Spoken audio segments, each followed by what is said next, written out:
Accueillons Catherine Kokri-Vidrovitch, professeure titulaire de classe exceptionnelle à l'université Paris 7 Denis Diderot. Cette dame est reconnue pour être un spécialiste hors pair de l'histoire économique et sociale de l'Afrique. Dans sa bibliothèque de la Tour Montparnasse à Paris, le rayon de ses publications et travaux est si fourni qu'elle en fait elle-même difficilement le tour.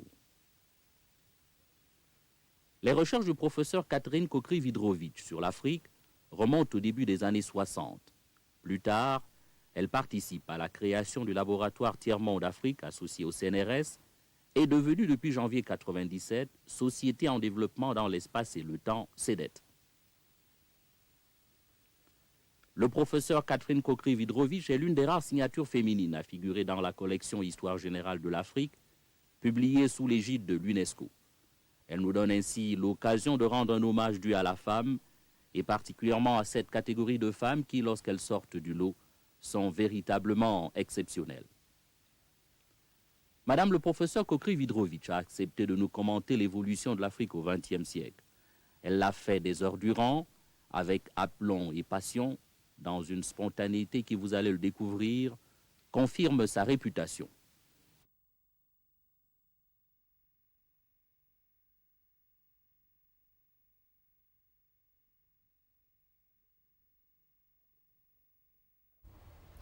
Madame le professeur, bonjour. Bonjour. Je sais que vous êtes déjà coutumière de cette histoire africaine, mais j'ai envie de vous demander d'emblée, ou plutôt, qui est-ce qui vous a embarqué dans cette autre aventure? Qui m'a embarqué dans cette autre aventure? Ce sont les collègues de historiens africains. Je pense qu'au démarrage, c'était pour le volume 7, le professeur Bohen. Et puis, probablement aussi du côté français, puisqu'il participait au comité de l'UNESCO, le professeur Jordevis, qui s'en est beaucoup occupé à l'époque, parce que c'est une longue histoire, l'histoire générale de l'Afrique. Alors, qu'est-ce qu'ils ont mis sur la table comme argument pour vous convaincre? Bon, je n'avais pas besoin d'être convaincu, je pense, à l'époque. C'était le premier travail lancé d'histoire africaine par des historiens africains et en partenariat, je dirais, avec des collègues non africains qui étaient aussi spécialistes d'histoire africaine.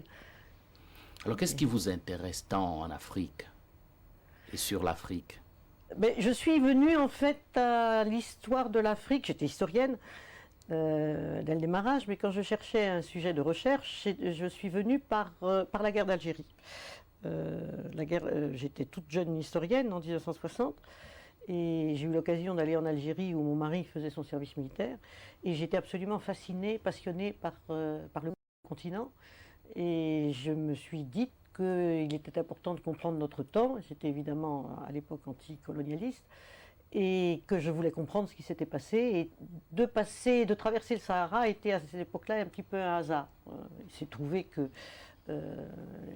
aux hautes études, il y avait un directeur d'études, Henri Brunswick, qui cherchait quelqu'un pour travailler sur l'Afrique noire, et bon, j'ai dit pourquoi pas. En tous les cas, je suis passée à cette époque-là de l'histoire médiévale à l'histoire africaine contemporaine, précisément dans un esprit de science militante, de comprendre l'histoire de notre temps en remontant dans le passé.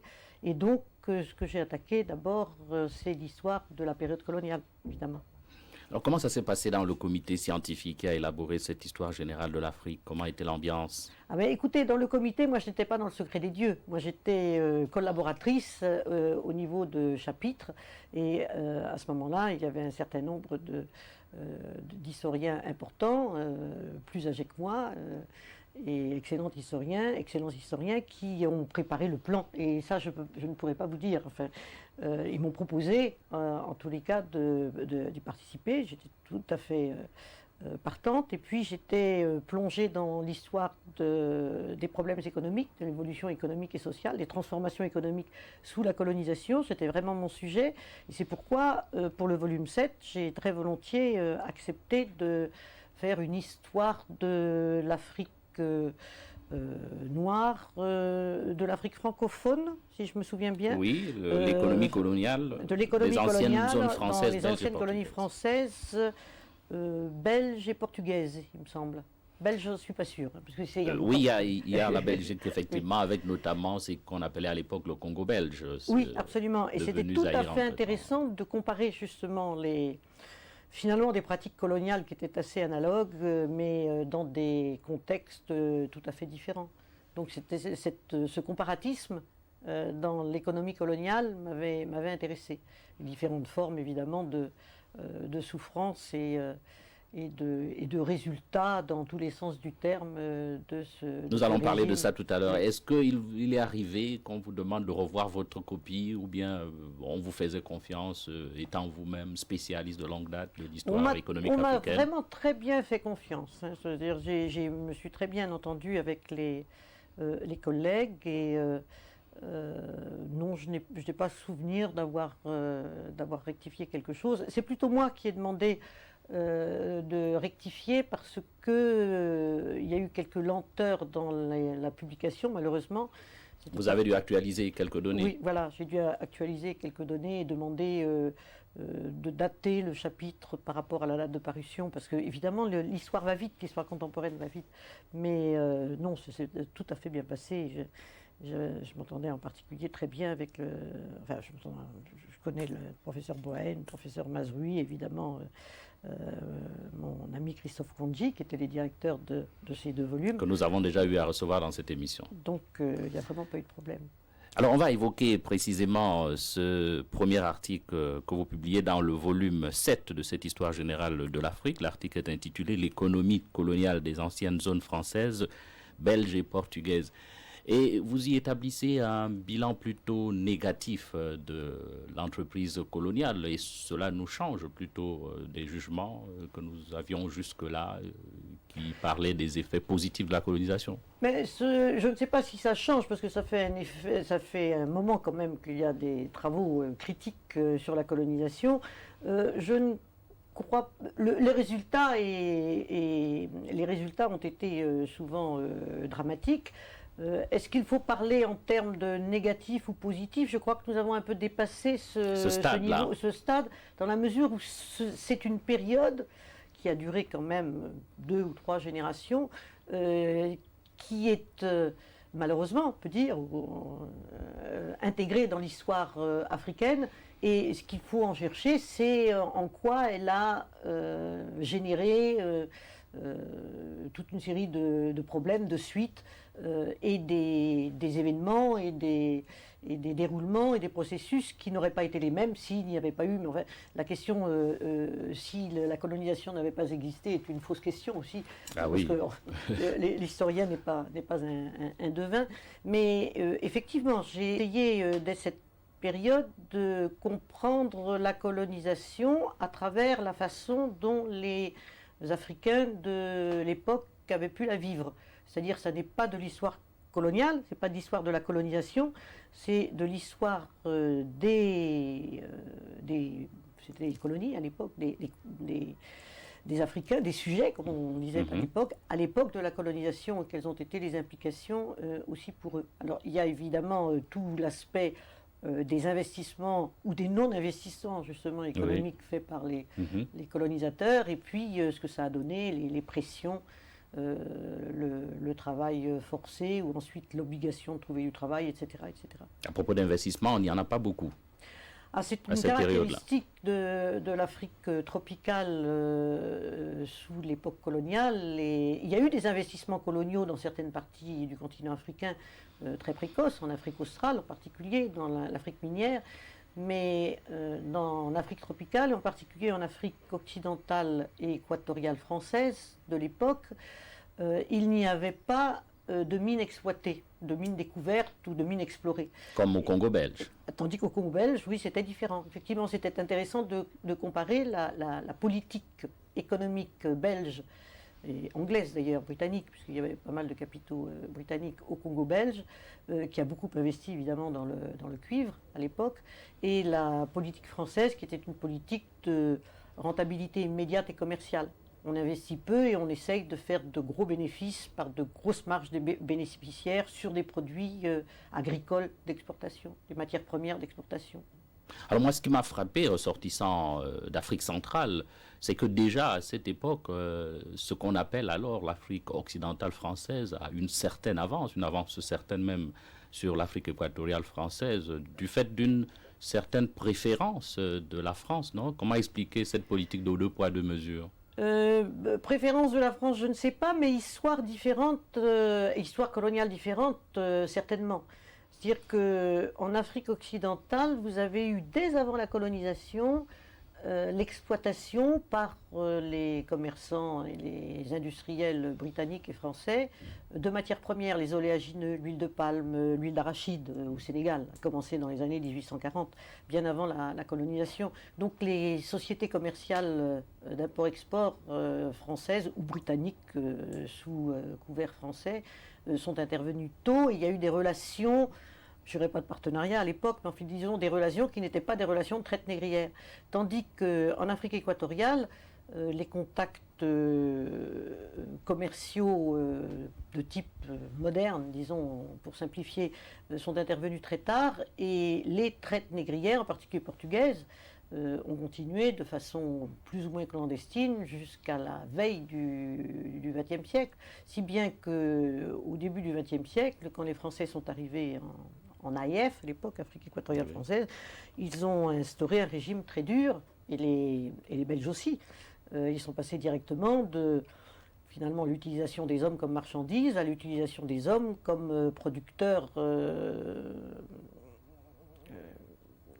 exploités de façon absolument incontrôlée du caoutchouc de cueillette, du caoutchouc sauvage. Et il y a eu ce qu'on a appelé les scandales du Congo et le caoutchouc rouge, c'est-à-dire les meurtres commis par l'exploitation du caoutchouc, puis ensuite l'exploitation du caoutchouc de cueillette qui s'est prolongée trop tard par rapport à sa valeur marchande d'ailleurs, ne serait-ce que du point de vue des intérêts économiques occidentaux, et qui ont été très très meurtriers.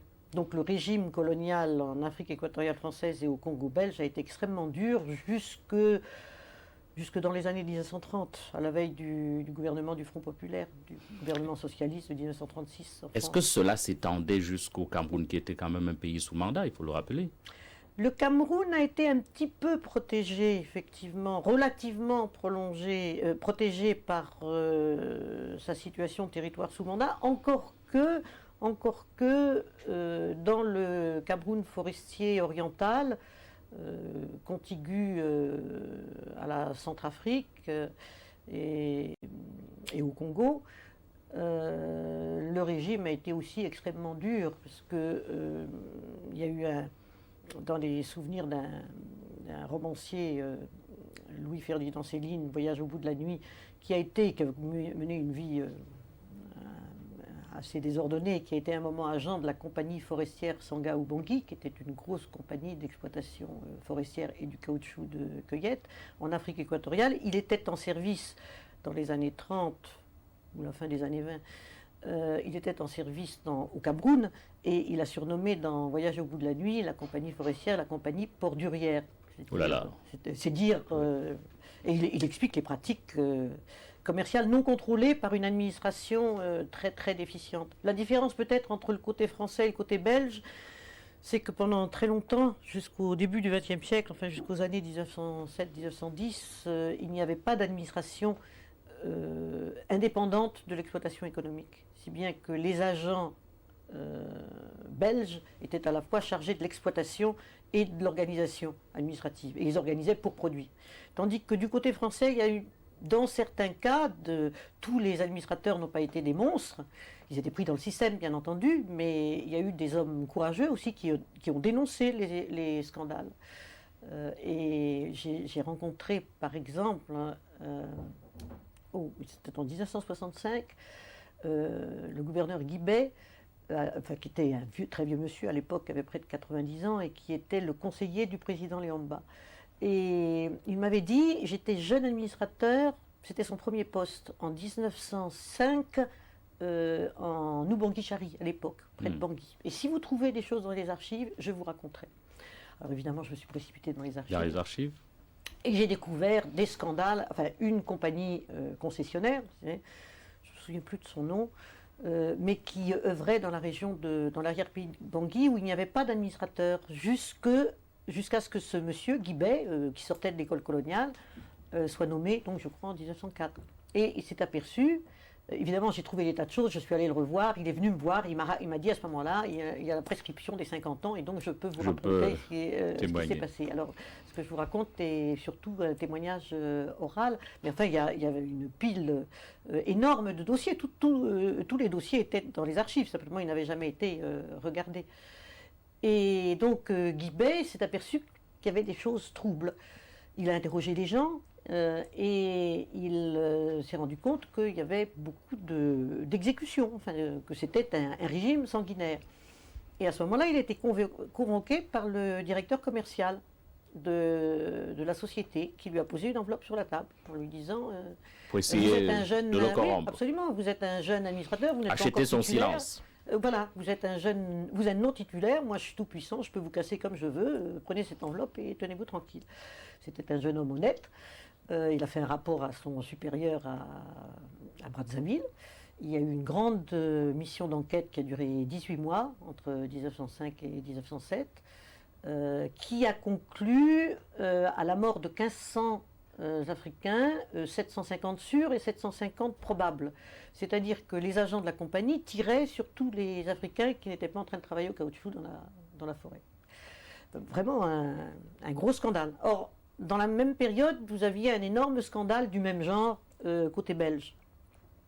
Donc le gouvernement français était très inquiet de ces événements. Et alors c'est là que le gouverneur Guibet, il était ce jeune administrateur, il a fait le rapport, on lui a dit ce rapport est très intéressant. Et puis, à son retour en France, il a été convoqué en France, il a été reçu par le ministre des colonies. Donc ça devait se situer dans les années 1906.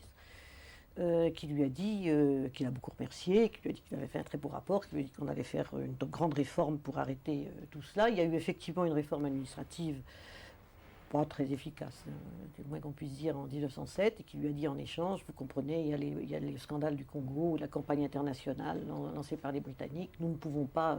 Bref, on a étouffé l'affaire. Bref, on a étouffé l'affaire. Et c'est pourquoi il me l'a raconté en 1965, en me disant maintenant il y a plus de 50 ans, j'avais donné ma parole de ne pas en parler, mais vous avez trouvé dans les archives, je peux vous en parler. Alors c'est un exemple extrême bien entendu, mais il y en a eu d'autres. C'est les abus coloniaux, comme on disait, n'ont pas du tout été exceptionnels, et c'était plutôt la tendance, la règle était aux abus plutôt que... Ça n'était évidemment pas autorisé, c'était illégal, mais...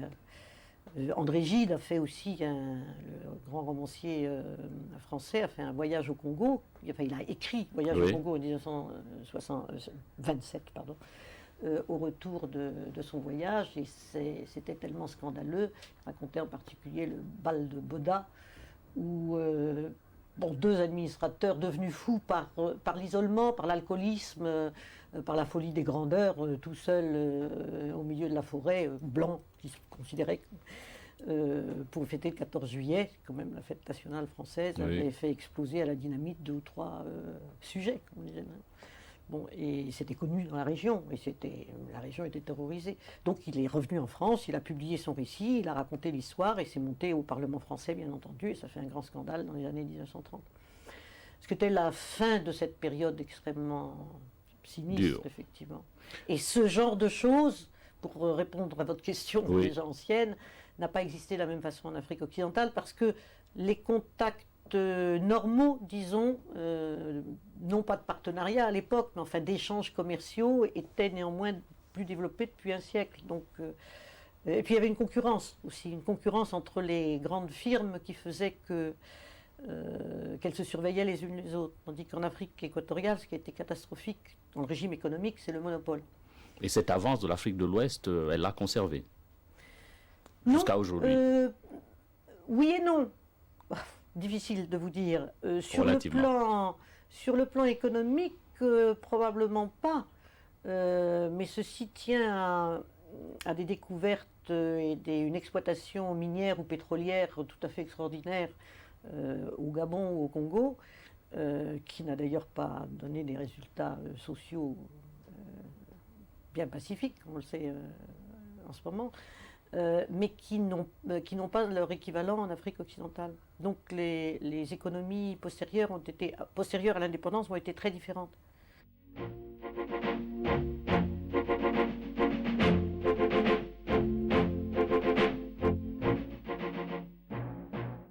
Alors si on revenait au Cameroun, est-ce que ce statut particulier dont il bénéficiait était du point de vue de l'appel aux investissements un avantage ou un inconvénient?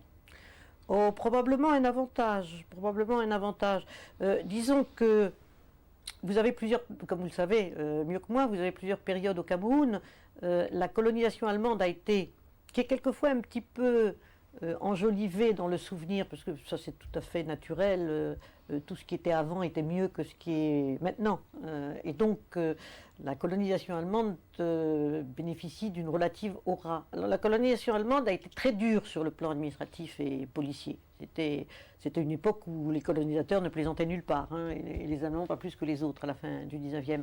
Mais ils ont eu le souci de faire quelques développements économiques, d'engager des plantations de cacaoyers ou de caféiers, par exemple, autour du Mont Cameroun, de commencer la construction de chemins de fer. Donc il y a eu un potentiel économique dès le démarrage qui n'a pas existé, ou très peu existé ailleurs en Afrique francophone, sauf au Congo belge. Et ensuite, ma foi, ils sont... le mandat a réservait toujours la possibilité, enfin l'éventualité d'une émancipation et d'une indépendance théorique. Oui. Mais l'administration a été très couplée malgré tout avec l'Afrique équatoriale française. Donc cette autonomie était très relative malgré tout sous la domination française. Madame le professeur, on va évoquer aussi votre second article paru celui-là dans le volume 8. Et vous y décrivez les changements intervenus en Afrique dans le contexte mondial de 1935 à 1980. Quelle est la substance de ces changements? Entre 1960 et 1980. 1935 et 1935. Oui. Quelles sont les tendances lourdes, si on peut dire? Écoutez, dès 1935, dès avant la Deuxième Guerre mondiale, on ne le sait pas encore à l'époque, évidemment, mais on décèle, quand on est historien et qu'on travaille rétrospectivement, des signes de, je dirais, entre guillemets, de décolonisation, c'est-à-dire une certaine libéralisation du régime colonial et un tout début, ça sera prononcé surtout après, d'internationalisation des problèmes. Jusqu'au gouvernement de Front Populaire, les colonies africaines étaient une chasse gardée des métropoles. C'est-à-dire moins les étrangers y intervenaient. Quand je dis étrangers, je veux dire les autres Européens. Les autres Européens. Mieux c'était. C'est moins vrai pour le Congo belge dans la mesure où l'internationalisation des capitaux pour l'union minière du Haut-Katanga, pour les mines de cuivre, existait déjà.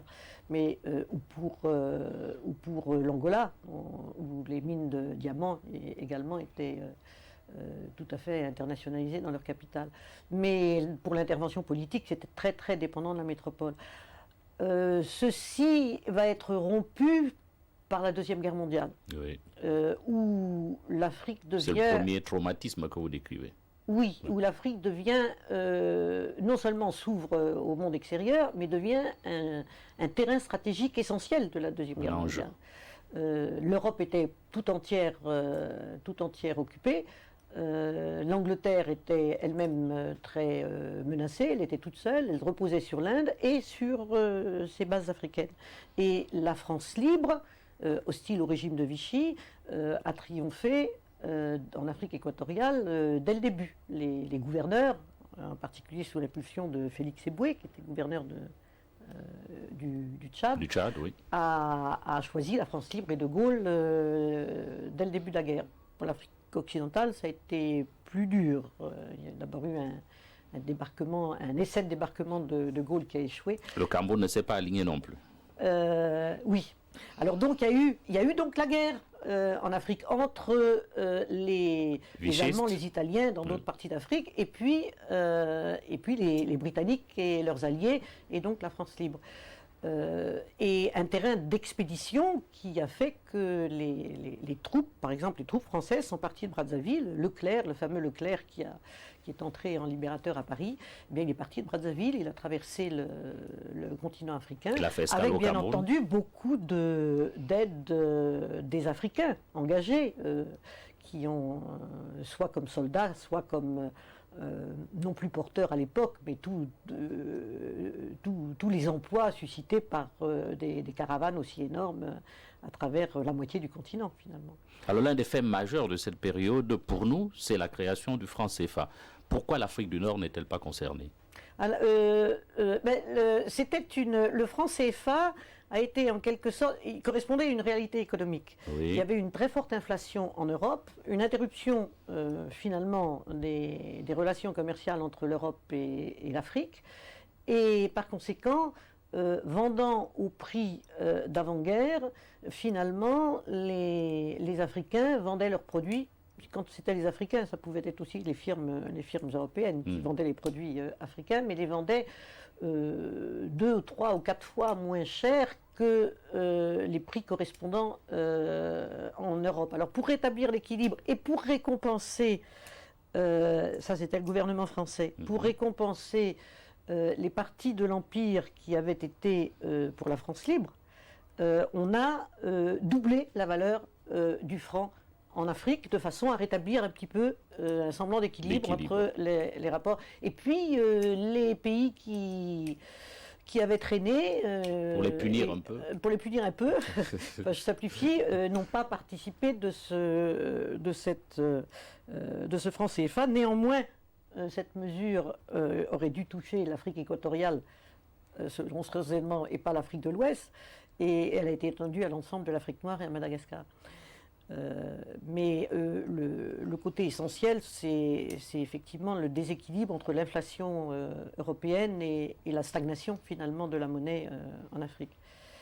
Les Camerounais seraient intéressés à vous entendre décrire le contexte économique de la création de l'Union des populations du Cameroun, parce qu'il y a un syndicalisme naissant, une certaine répression également qui s'abat sur ceux qui osent lever la tête. Ce qui est très important pendant la Deuxième Guerre mondiale, c'est tellement que, comme au moment de la Première Guerre mondiale, parce qu'il y a peu de Camerounais au moment de la Première Guerre mondiale, et pour cause, puisque en ce moment-là, le Cameroun était colonie allemande, mais il y a beaucoup d'Africains de l'Ouest qui sont partis sur les fronts français, donc qui ont découvert à ce moment-là les idées démocratiques.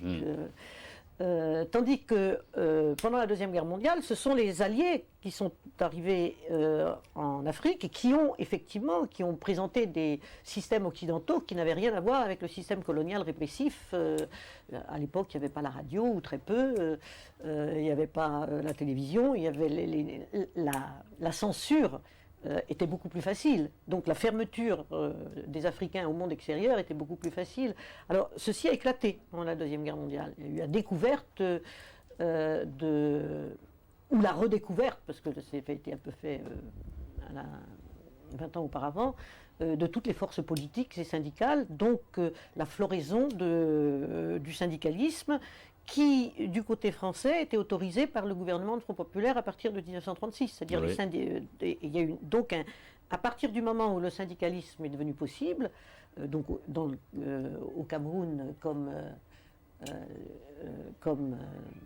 en Afrique de l'Ouest, et côté britannique, l'évolution a été analogue. Le syndicalisme s'est libéralisé entre 1938 et 1947.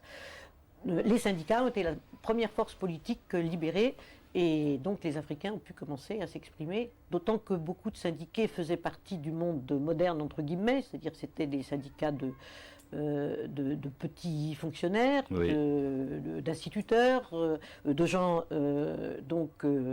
ouverts aux idées nouvelles et qui ont été les premiers militants. Et c'est là où le nationalisme va recruter ses premiers héros. Absolument.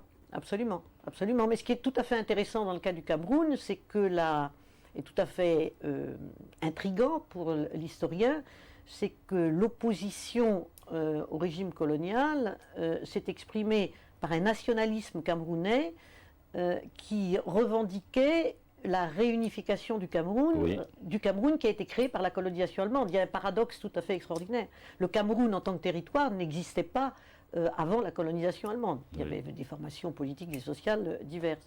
Or, à partir de 1916-1918, vous avez une partie orientale qui était, comme vous le savez, donnée sous mandat aux Britanniques du Nigeria, puis la partie occidentale, la plus grosse partie, aux Français d'Afrique équatoriale.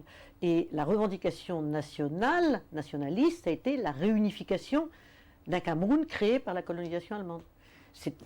Ça ne veut dire que les gens, depuis près d'un siècle, enfin, ce n'était pas encore un siècle à l'époque, mais depuis 2 générations, avaient pris l'habitude de vivre ensemble.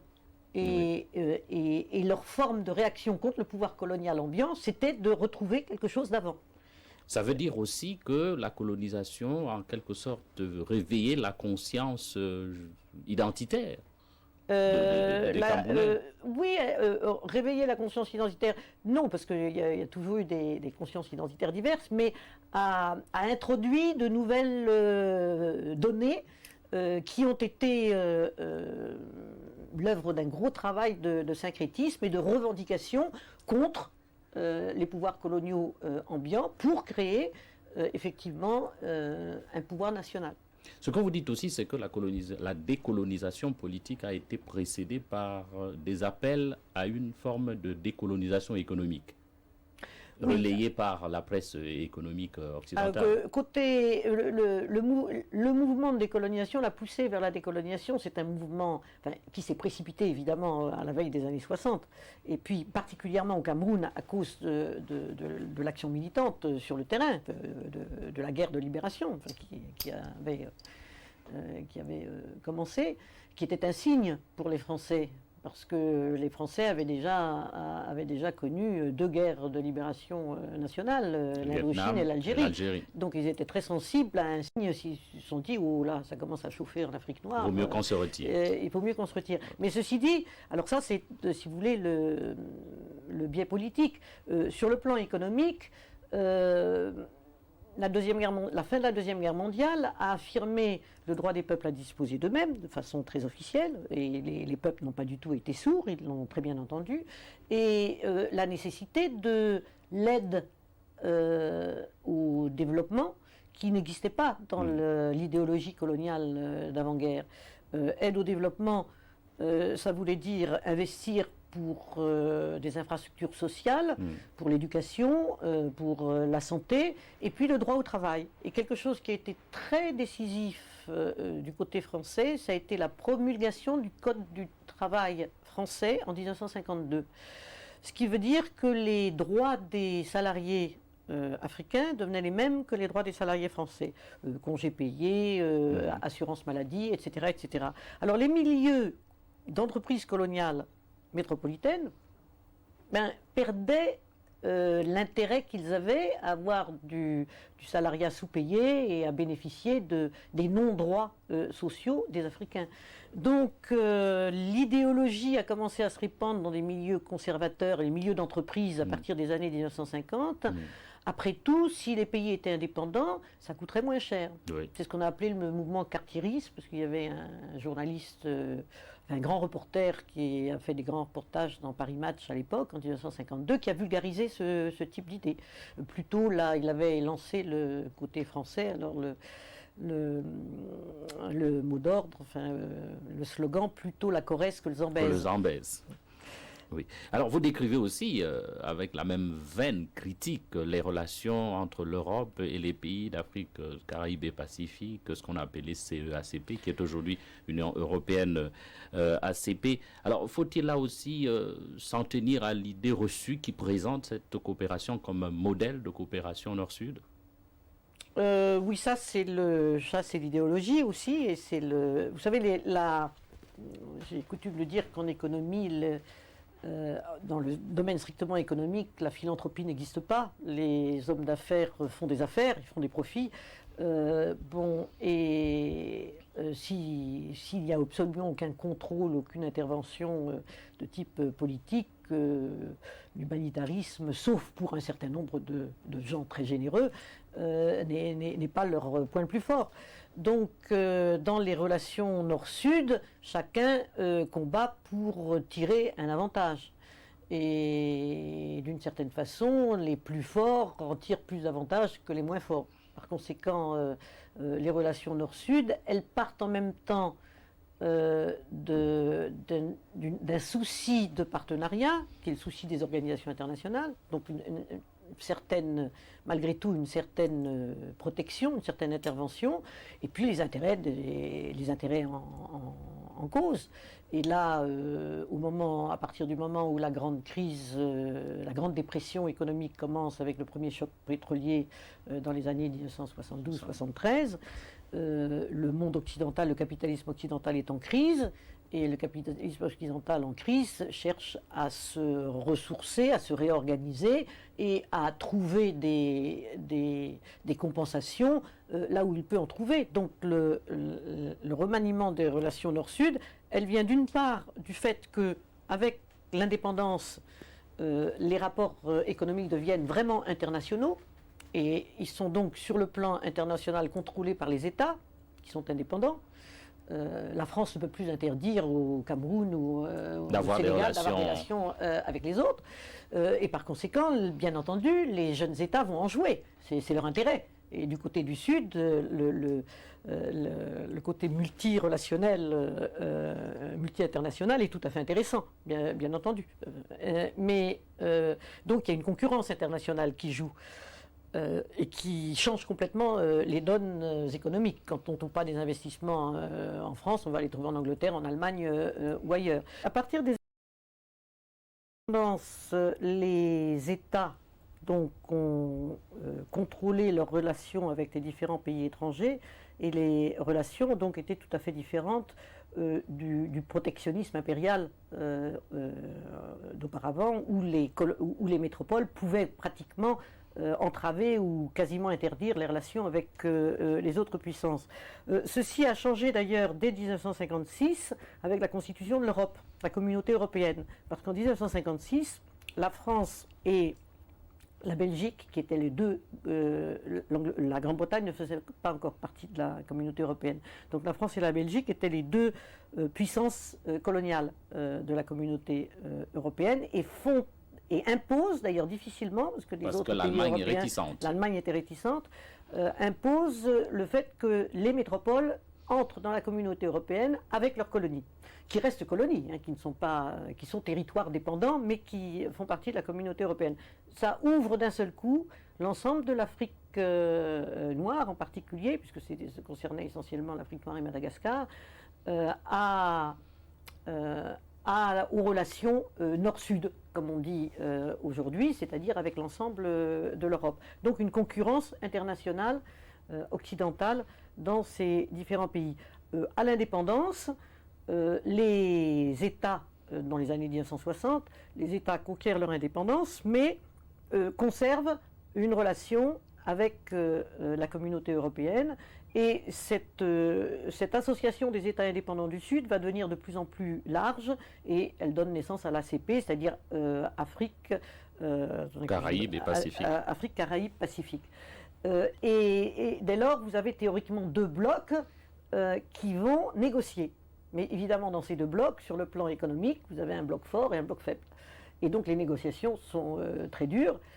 Mais il y a toute une époque avant la Grande Dépression économique et même un peu après, où néanmoins les ACP sont suffisamment unis pour réclamer, par exemple, ce qu'on appelait le nouvel ordre économique, économique international, qui voulait dire soyez plus juste dans vos échanges. Ils obtiennent même quelques résultats. Ils obtiennent quelques résultats. Comme le Stabex. Absolument, ils obtiennent des résultats sur le plan d'une certaine stabilisation des prix agricoles qui ne doivent pas descendre au-dessous d'un certain seuil. Et ils ont beaucoup moins de succès avec la stabilisation des prix industriels, parce que là, les industries européennes sont beaucoup plus fortes et par conséquent, le prix des matières premières minérales est quand même extrêmement faible par rapport aux échanges internationaux. Et malgré tout, vous avez une période où il y a effectivement des acquis, un certain nombre d'acquis du côté des ACP, qui se fragilisent au fil des temps pour deux raisons. D'une part, à cause de la grande récession économique internationale qui frappe les pays non pétroliers de plein fouet, et la plupart de ces pays sont non pétroliers.